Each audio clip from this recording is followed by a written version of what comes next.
దేవుని నామానికి స్తోత్రం కలిగిన గాక. ఈ సాయంకాల సమయంలో మరొకసారి మిమ్మల్ని అందరినీ కలుసుకోవడం చాలా సంతోషంగా ఉంది. మరి ఉదయం నుంచి కూడా చాలా విషయాలు మనం నేర్చుకుంటున్నాం, చాలా విషయాలు మాట్లాడుకుంటున్నాం. కొత్త విషయాలు ఏమి కాదు, అందరికీ తెలిసినవే, చిన్నప్పటి నుంచి వింటున్నవే. కాకపోతే మళ్ళీ ఒకసారి గుర్తు చేసుకోవటం వల్ల, మళ్ళీ ఒకసారి నెమరు వేసుకోవటం వల్ల, మళ్ళీ ఒకసారి ఒకరితో ఒకరు మాట్లాడుకోవటం వల్ల మనకేమవుతుందంటే ఇనుముతో రాస్తే ఏమవుతుంది? పదును వస్తుంది కదా. ఇనుముతో రాస్తే పదును వస్తుంది. సో దేవుని వాక్యము వాడిగల వాక్యం, మన హృదయాంతరంగాల్లోకి చొచ్చుకొని పోగల వాక్యం, పదునైన వాక్యము, రెండంచెల ఖడ్గము కంటే పదునైనది. దేవుని వాక్యంలో మనం ఎంత దానికి ఆ వాక్యం మన గుండా వెళ్లేందుకు అనుమతిస్తామో అంత పదునుగా మనం మారతాం, అంత కత్తుల్లాగా మనం తయారవుతాం, అంత మంచిగా ప్రభు చేతిలో, ప్రభు అంబుల పొదలో ఒక బాణంలాగా తయారవుతాం. అది ప్రభు మనల్ని పిలిచినటువంటి పిలుపు. అయితే నేను మీకు ఈరోజు ఉదయము అలాగే నిన్న కూడా కొన్ని విషయాలు చెప్పిన తర్వాత ఏమని చెప్పాను అంటే, మీకు ఈరోజు దేవుని చిత్తం అయితే మనం ఒక యుద్ధంలో ఉన్నాం అన్న విషయాన్ని గుర్తు చేస్తాను. రక్షింపబడితే సరిపోదు, రక్షింపబడిన ప్రతి ఒక్కడూ గుర్తుంచుకోవాల్సినటువంటి కొన్ని విషయాలు ఉంటాయి. రక్షణ ఏమిటి అని తెలుసుకున్నాం, కానీ అసలు రక్షణ దేనికి అన్న విషయం మనం తెలుసుకోవాలి. రక్షింపబడిన తర్వాత ఏంటి? ఉదాహరణకు మీరు టికెట్ కొనుక్కున్నారు, ఇక్కడ నుంచి హైదరాబాద్ వెళ్ళటానికి. టికెట్ కొనుక్కొని టికెట్ చూస్తూ ఉన్నారు అనుకోండి, హైదరాబాద్ వెళ్ళిపోతారా? ఏమంటారు? హైదరాబాద్ పోవాలంటే ఏం చేయాలి? ముందు ఆ టికెట్ ఏందో చూడాలి. బస్సా రైలా? బస్సు అనుకోండి, రైల్వే స్టేషన్ పోవాలి, అవునా? ఎక్కడికి వెళ్ళాలి? బస్ స్టాండ్ పోవాలి. రైలు అయితే రైల్వే స్టేషన్కి వెళ్ళాలి. రైల్వే స్టేషన్కి వెళ్ళిన తర్వాత బస్సు కోసం వెయిట్ చేయాలా, రైలు కోసం వెయిట్ చేయాలా? రైలు కోసం వెయిట్ చేయాలి. రైలు వచ్చిన తర్వాత రైలు ఎక్కాలి. రైలు ఎక్కిన తర్వాత కూడా సరిపోదు, హైదరాబాద్ వెళ్ళాలి అంటే ఏ రైలు ఎక్కాలి? ఏం చెప్పరే? హైదరాబాద్ పోయే రైలే ఎక్కాలి, బెంగళూరు పోయే రైలు కాదు. అర్థమవుతుందా నేను చెప్పేది? హైదరాబాద్ రైలు ఎక్కినా కానీ సరిపోదు, ఆఖరికి హైదరాబాద్ వచ్చినప్పుడే దిగాలి. మధ్యలో మహబూబ్నగర్లో దిగితే సరిపోదు. క్రైస్తవ జీవితం కూడా అంతే. మనం ఏమనుకుంటాము అంటే, ఒకరోజు చెయ్యెత్తేసాం, టికెట్ కొనుక్కున్నాం, అయిపోయింది ఇంకా అనుకుని ఇంకా చేయి చూసుకుంటూ ఉంటాం. చెయ్యెత్తాను ప్రభు వచ్చి ఉంటాడు, వెళ్ళిపోయి ఉంటాడు, మనకి తెలియదు.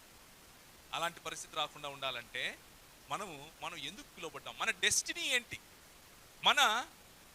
మన మీన్స్, లేకపోతే మనం చేసే ప్రయాణము ఎంత ప్రాముఖ్యమో, ఎందుకు ప్రయాణం చేస్తున్నాం, ఎక్కడికి వెళ్ళటానికి ప్రయాణం చేస్తున్నాం అన్నది తెలుసుకోవటం కూడా అంతే ప్రాముఖ్యం.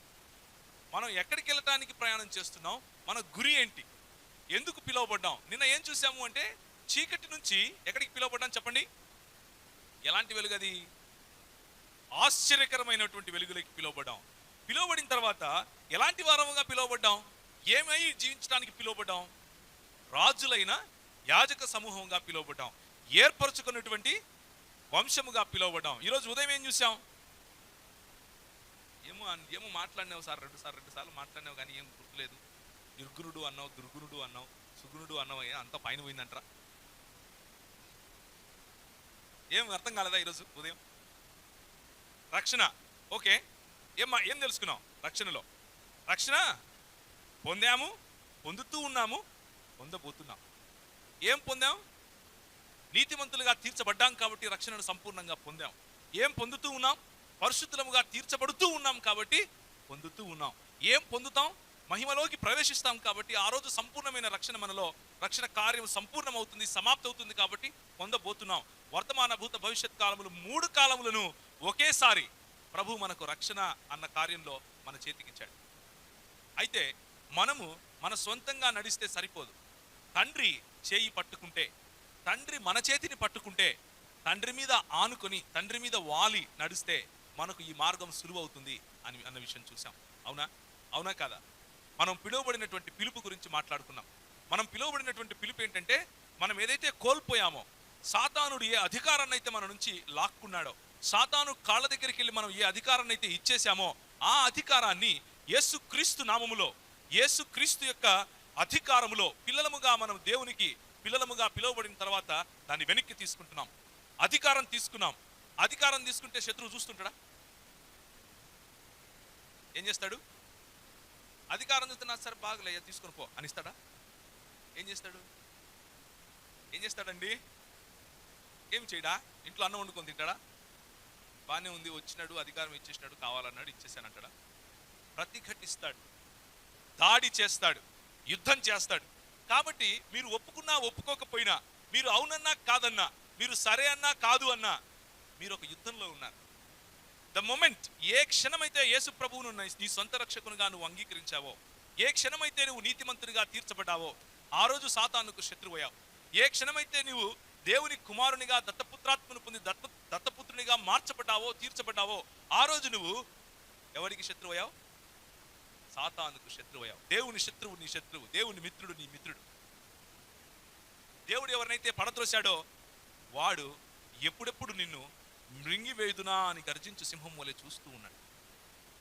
కాబట్టి నువ్వు ఒక యుద్ధంలో ఉన్నావు. నీకు కనిపించే యుద్ధము, నీకు కనిపించని యుద్ధం. ఇది యుద్ధ వాతావరణం. మనకేం తెలీదు. ఏంటి యుద్ధం, ఏముంది, బాగానే ఉన్నాము మేము, ఈడ అంగం కట్టుకున్నాం, బాగుంది, బ్రహ్మాండంగా ఉన్నాము. అయితే ఒక విషయం గుర్తుపెట్టుకోండి, ఈ యుద్ధము మనకు కనిపించే యుద్ధం కాదు. ఈ యుద్ధము మనం పోరాడే యుద్ధము రక్తమాంసములతో కాదు. ఎఫెసీయులకు రాసిన పత్రిక 6వ అధ్యాయం చూస్తారా? ఎఫెసీయులకు రాసిన పత్రిక 6వ అధ్యాయం 10 నుంచి నేను చదువుతున్నాను. దయచేసి మీ బైబిల్స్లో మీరు చూడండి.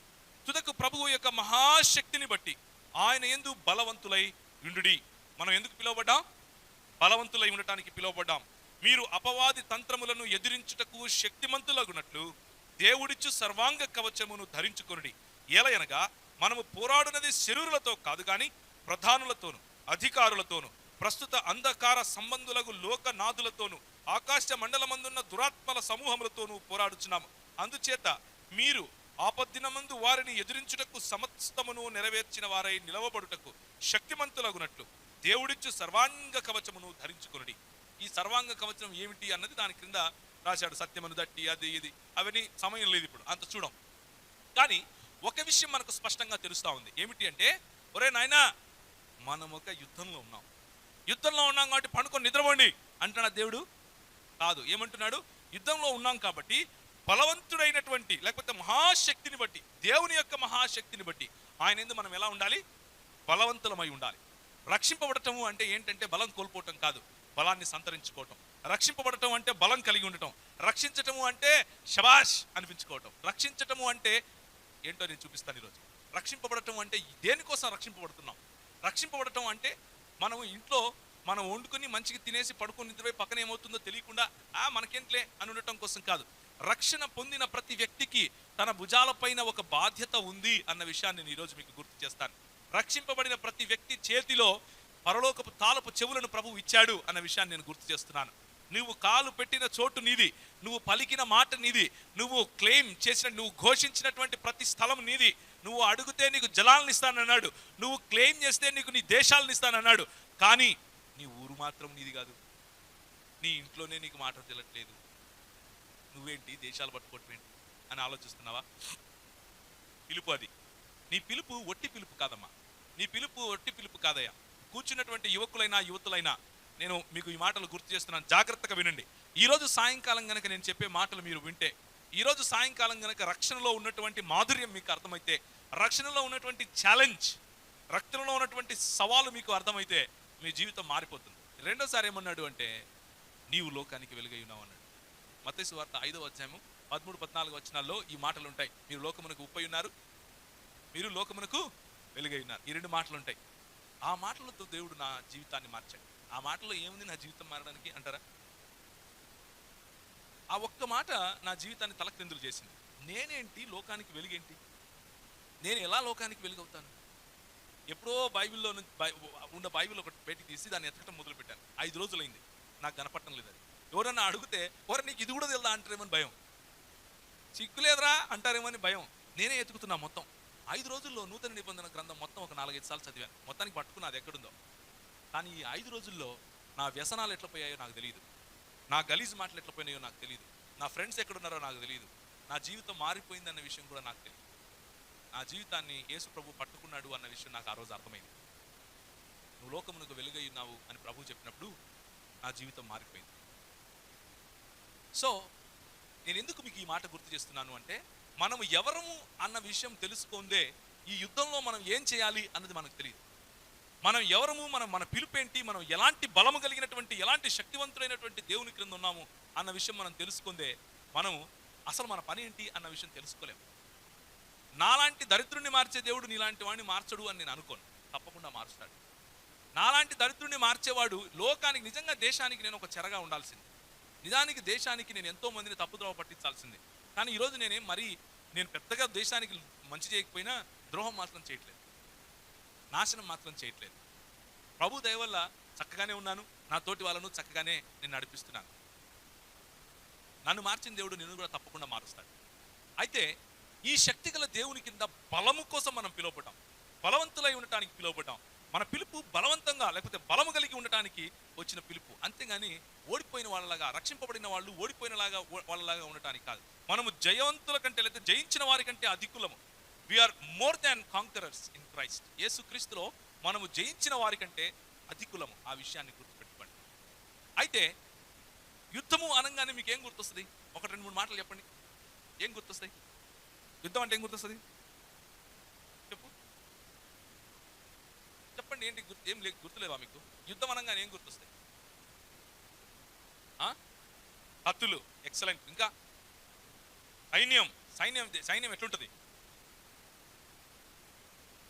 కవచాలు ధరించుకుని ఉంటారు. ఇంకా మీ మైండ్కి వచ్చే మాటలు చెప్పండి, పర్వాలేదు. యుద్ధంలో వెళ్ళేటప్పుడు ఏం చేస్తారు? ఆయుధాలు తీసుకుని ఎట్లా పోతారు? గుర్రాలు. ఎవరు అన్నారు ఇక్కడ? గుర్రాలలో వెళ్తారు, రైట్? సో ఈరోజు గుర్రాలలో వెళ్ళేటటువంటి, లేకపోతే పైనుంచి ఏ విధంగా రణనీతి, ఏ విధంగా స్ట్రాటజీ వేస్తారు, ఇలాంటి వాటి గురించి చూద్దాం. అయితే బలంగా మనము బలవంతులమై ఉండటానికి పిలువబడిన దేవుడు మనకు అలాంటి యుద్ధోపకరణాలను ఇచ్చాడు. మనకి ఇచ్చినటువంటి యుద్ధోపకరణాలు ఏంటివి అన్న విషయం మనం చూద్దాం. ఎలాంటి యుద్ధోపకరణాలతో మనము ఫైట్ చేస్తున్నాం అన్న విషయం చూస్తాం. అయితే ఒకటి గుర్తుపెట్టుకోండి, ఎఫెసీయులకు రాసిన పత్రిక 4వ అధ్యాయము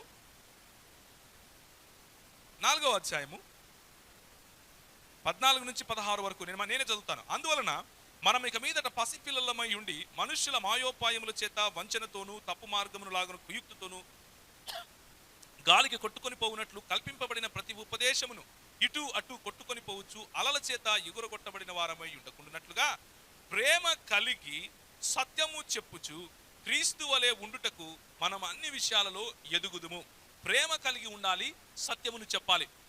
ప్రేమ కలిగి సత్యము చెప్పాలి. ఎందుకు అంటే మనము పోరాడుచున్నది ఏలయనగా మనము పోరాడుచున్నది శరీరులతో కాదు. మనము శరీరాలతో పోరాటం లేదు. మనము కత్తులు గుదియలు పట్టుకుని బాంబులు వేసుకుని ఒకరినొకరు చంపుకోవడం కోసం పిలువబడలేదు. మనం పోరాడుచున్నది ఎవరితో అంట? ప్రధానులతోనూ అధికారులతోనూ ప్రస్తుత అంధకార సంబంధులకు లోకనాథులతోనూ ఆకాశ మండలమందున్న దురాత్మల సమూహములతోనూ పోరాడుచున్నాం. కనిపించినటువంటి పోరాటం ఇది. ఆకాశ మండలంలో దురాత్మల సమూహాలు ఉన్నాయి. ఎంతసేపు మీ కుటుంబాన్ని చీల్చాలి అని చూస్తాయి, మిమ్మల్ని సత్యం నుంచి దూరం చేయాలి అని చేస్తాయి, క్రీస్తు ప్రేమ నుండి విడదీయాలి అని ప్రయత్నం చేస్తాయి, క్రీస్తులో ఉన్న సర్వత నుండి మిమ్మల్ని దూరం చేయాలి అని ప్రయత్నం చేస్తాయి, తప్పుడు బోధతో మిమ్మల్ని కలవర పెట్టాలి అని ప్రయత్నం చేస్తాయి, సంఘం నుంచి దూరం చేయాలి అని ప్రయత్నం చేస్తాయి, ఐక్యత నుంచి దూరం చేయాలి అని ప్రయత్నం చేస్తాయి, మీలో ఉన్నటువంటి యేసు ప్రభువు మీద ఉన్నటువంటి విశ్వాసాన్ని తీసేయాలి అని ప్రయత్నం చేస్తాయి. మన యుద్ధము ఇలాంటి యుద్ధం. మన యుద్ధము సామాజికం కాదు, మన యుద్ధము పొలిటికల్ కాదు, మన యుద్ధము ఆత్మీయం. మన యుద్ధము ఆత్మీయమైన యుద్ధము. మనము మన ఆత్మలలో దురాత్మ సమూహాలతో మనం పోరాడుతున్నాం.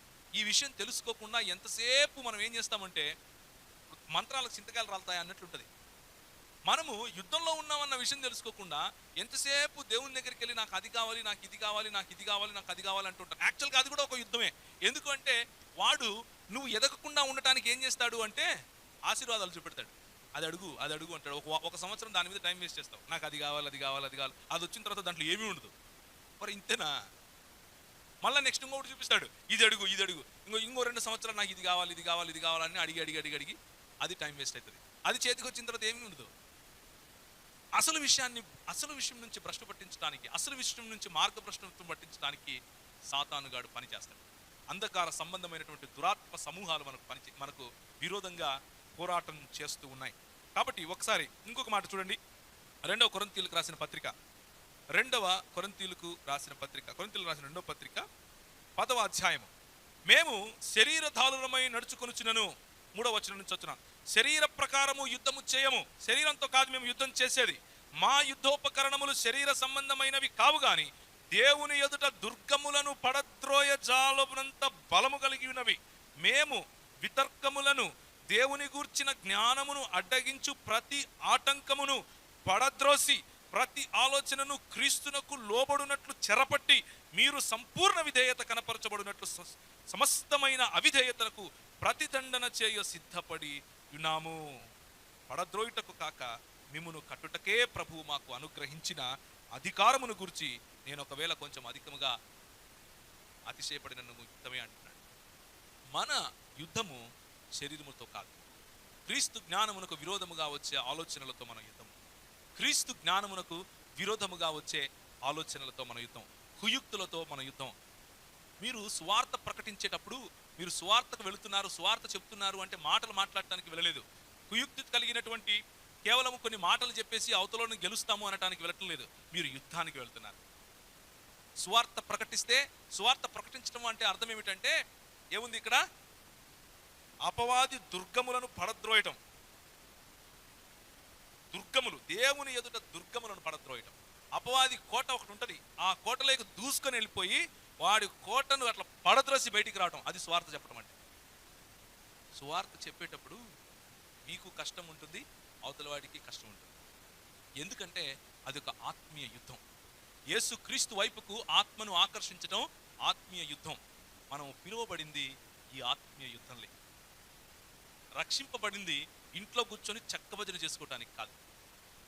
రక్షింపబడింది వారానికి ఒకసారి వచ్చి రొట్టె రసం తినిపోయి నేను పరలోకంలో ఉండా అనుకోవటం కోసం కాదు. రక్షింపబడింది దేవుని కోసం పని చేయటానికి. రక్షింపబడింది నేను దేవుని యొక్క ఏర్పరచుకున్న వంశము అని చెప్పుకొని తిరగటానికి కాదు, ఆ వంశంలాగా బతకటానికి.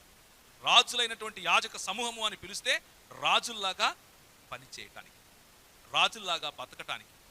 రాజుల్లాగా బతకటం అంటే నిన్ను పిలిచిన దేవునికి, నిన్ను పిలిచిన దేవుడు దేనికోసమైతే ప్రాణం పెట్టాడో దానికి నీవు నిలబడటం కోసం, నీ మనసులో ఒక నిర్ణయం చేసుకోవడం కోసం. దేనికి? నేను ఈ యుద్ధంలో I will participate in this. నేను ఈ యుద్ధంలో నేను కూడా పాలు పంపులు పంచుకుంటాను. అపవాది తంత్రములను ఎరిగిన వాడిని నేను. అపవాది గోడలను కూలద్రోయటానికి ప్రభు నన్ను పిలిచాడు. నేను వాడి దుర్గములను పడద్రోయటానికి దేవుడు నన్ను పిలిచాడు. కాబట్టి నా యుద్ధోపకరణములు శరీర సంబంధమైనవి కాదు, నా యుద్ధోపకరణములు ఆత్మ సంబంధమైనవి. ప్రార్థన అనే యుద్ధోపకరణం నా దగ్గర ఉంది, వాక్య పరిచర్య అనే యుద్ధోపకరణం నా దగ్గర ఉంది, ప్రవచన వరము అనే యుద్ధోపకరణం నా దగ్గర ఉంది, రోగములను స్వస్థపరిచే యుద్ధోపకరణం నా దగ్గర ఉంది. మరణకరమైనది ఏది త్రాగినా నాకు హాని చేయనటువంటి యుద్ధోపకరణం నా దగ్గర ఉంది. ఎన్ని యుద్ధోపకరణాలు తెలుసా? ఒక్కసారి నువ్వు యుద్ధంలో ఉన్నావు అని తెలిస్తే నీకు తెలుస్తుంది మిగిలిన ఎన్నెన్ని ఉన్నాయో నీ చేతిలో. ఒకసారి యోబు గ్రంథము 39వ అధ్యాయం. యోబు గ్రంథము 39వ అధ్యాయం 18 నుంచి నేను చదువుతున్నాను. అది లేచినప్పుడు గుర్రము దాని రౌతును తిరస్కరించును. గుర్రమునకు నీవు బలమునిచ్చితివా? చూలు వెంట్రుకలతో దాని మెడను కప్పితివా? మిడత వలె అది గంతులు వేయినట్లు చేయుదువా? దాని నాసికారంధ్ర ధ్వని భీకరము. మైదానములో అది కాలు దువ్వి తన బలమును బట్టి సంతోషించును. అది ఆయుధ రథదారులను ఎదుర్కొనబోవును. అది భయమును పుట్టించిన దానిని వెక్కిరించి భీతి నొందకుండును. ఖడ్గమును చూచి వెనుకకు తిరగదు. అంబుల పొదయు తలతలలాడు ఈటలను బల్లెమును దాని మీద గలగలలాడించినప్పుడు ఉద్దండ కోపముతో అది బహుగా పరుగులెత్తును. అది బాకానాదము విని ఊరకుండదు. బాకానాదము వినినప్పుడెల్లా అది ఆహా ఆహా అనుకుని దూరము నుండి యుద్ధ వాసన తెలుసుకును. ఇది మన పిలుపు. మన పిలుపు ఏంటి? గుర్రాల లాంటి పిలుపు. పాత నిబంధన గ్రంథంలో ప్రభు అన్నాడు, మీరు గుర్రాలను ఎక్కువగా జప్తు చేసుకోకండి, ఎక్కువగా వాటిని సమీకరించుకోకండి. ఎందుకు అంటే మీరు ఐగుప్తు దేశానికి వెళ్ళి మళ్ళీ గుర్రాలు తెచ్చుకుంటారేమో, గుర్రాలు పేరు పెట్టుకుని ఐగుప్తులు మళ్ళీ ఇరుక్కుంటారేమో అని ఆ మాట చెప్పాడు. ఆ గుర్రాల గురించి నేను మాట్లాడటం లేదు. నేను శారీరకమైనటువంటి గుర్రాల గురించి మాట్లాడటం లేదు. గుర్రాల నుంచి నేర్చుకోవలసినటువంటి నియమాలు కొన్ని ఉన్నాయి, వాటి గురించి మాట్లాడుతున్నాను. ఈ యుద్ధంలో ఏ గుర్రాలుగా మనము పరిగెడుతున్నామో ఆ గుర్రాల గురించి నేను మాట్లాడుతున్నాను. ఏలియాను తీసుకొని పోవటానికి పరలోకము నుంచి యుద్ధ రథములు, లేకపోతే చారియట్స్ ఆఫ్ ఫైర్ అంటారు, అంటే అగ్నితో కూడినటువంటి రథము ఏ విధంగా వచ్చిందో ఆ గుర్రం గురించి మాట్లాడుతున్నాను. ఆ గుర్రం గురించి మాట్లాడుతున్నాను. ఆ గుర్రముల వంటి వాళ్ళం మనం. మన పిలుపు ఈ యుద్ధంలో పాల్పొందే పిలుపు. మన పిలుపు ఇంట్లో కూర్చొని చక్కభజన చేసుకునే పిలుపు కాదు. మనము దేవుని కొరకు రౌతులముగా, గుర్రములుగా పిలువబడ్డాం. We are sharp. శత్రువును చూస్తే ఆహా అని పరిగెట్టే పిలుపు మనది. కొంచెము జలుబు చేస్తే ఓ నాయన చచ్చిపోయిన, ఓ స్వామి నన్ను కాపాడు స్వామి, కాపాడు స్వామి అని ప్రార్థన చేసుకునే పిలుపు కాదు మనది. కొంచెం ఒక్కరవ బాధ అయితే ఏమో ఏం చేస్తున్నాయినా, ఏం పాపం చేసిన దేవా అని వాలిపోయే పిలుపు కాదు మనది. కొంచెం అంత మన పిలుపు ఏంటి అంటే, మళ్ళీ చదువుతాను చూడండి, మిడత వలె గంతులు వేసే పిలుపు. అపవాది తంత్రములు తెలిసి, ఆహా నువ్వు ఈ తంత్రం వేసావా, నా ప్రభువు ఎంత శక్తిమంతుడో తెలుసా నీకు అని ఎదుర్కోవటానికి మిడతలాగా ఎగిరి గంతు వేసే పిలుపు మనది. మిడతలాగా గంతులు వేసే పిలుపు మనది. దాని నాసిక రంధ్ర ధ్వని భీకరము, మైదానములో అది కాలు దువ్వి తన బలమును బట్టి సంతోషించడం. మన బలము ఎవరు?